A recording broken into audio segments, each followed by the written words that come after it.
bathi ukhumalo umdungwa umbulazi umzilikazi kamashobane wena wadla umuntu omyenga ngendaba udonda intombi nesizulu kulukudokhalatha sengikhona sengiphakathi kuyona ichannel lakhe hamba phambili inkezo mina ngufeze uNtuthu ngakhumalo bathi elasibona amakhumete mhlawumbe ukuthi usemusha elayikhanza ucela ukuthi uqinisekise ukuthi uyasubscribe ungakhohlwa ukucomment nokulike kanjalo futhi nokushare kuyikhona ukukhulu kunakho konke bafethu umculo amaskandi uMthandeni manqele lapha usekhombisile ukuthi yena akanankinga enembangi yakhe uKhuzani kuza ngemuva ukuthi uMthandeni abe laphana ne-interview kwenye yama radio station akhona laphana ezweni lase United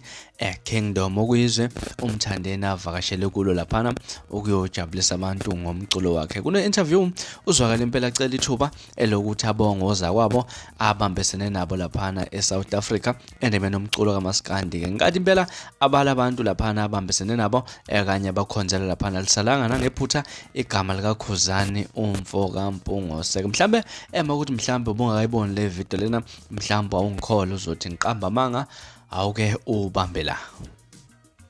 sengibala kakhulu ngizothanda ukuthi ekhaya ngikhonzele ozakwethu ukuthi abaculi bamaskandi baningi lapha ekhaya baningi abaculi bamaskandi ngizothanda bakhonzela ngoba lapha engikhona ngiplatform enkulu kuno umvezinyama uKhuzani esicebi Nkosi yamagcokama Duma kahle Jaiva Zemnike baningi kakhulu yebo nje ngizama ukuthi abafowethu labo esicula nabo maskandi engifisa ukuthi ngelinye ilanga sibe nabo lapha noma beze lapha emazweni asentshona la social media ngibathanda kakhulu abafowethu ekhaya nami ngizosebenza ngizodlala igigs yokugcina bese ngibuyela ekhaya ngiyathanda ukuthi mangibuyela ekhaya ngibuye sengibuya lapha ibhano eseligcwele kuthina insizwa sishaya ingoma sibhinca amabheshu sigqoke imbadada kube mnandi lapha emazweni asentshona la Nganza kwethu enyathemba uzwele impela ukuthi uMthandeni ulibhize ngempela igama likaKhuzani nokuyikhona impela abumthandeni impela usejwayele ukuthi impela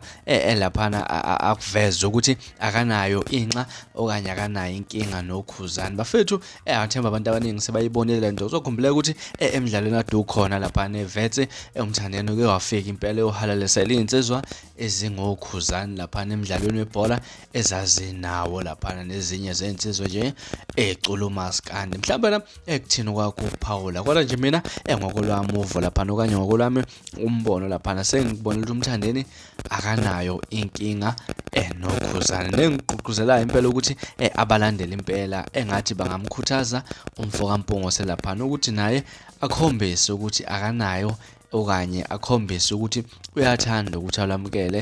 uxolo olivela laphana kuMthandeni baphile nje insizwa siphilisane laphana kodwa sikubona ukuthi kube khona ukuncweka engomeni laphana kodwa sibesazi ukuthi zona ziyaphila azinankinga laphana mhlawumbe engakuthini kwakho ukuphawula ngalolu daba sidibana laphana ku-comment section sikhulume le ndaba ngaza kwethu izona ezihamba phambili namhlanje ningakhohlwa ukusubscribe ukulike nokushare okuyikhona okukhulu kunakho konke nibe nosuku olumnandi nginthanda